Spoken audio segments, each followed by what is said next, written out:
இங்கே ஒரு ஜெயிலில் அப்பாவி மக்களை கடத்திட்டு வந்து அவங்கக்கிட்ட இருக்க ஆர்கன்ஸை பூரா திருடி விற்கிறாங்க.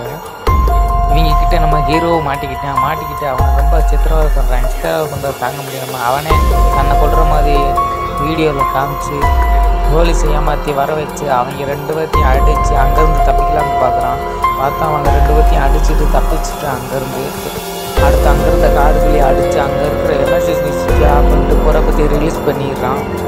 எல்லாரும்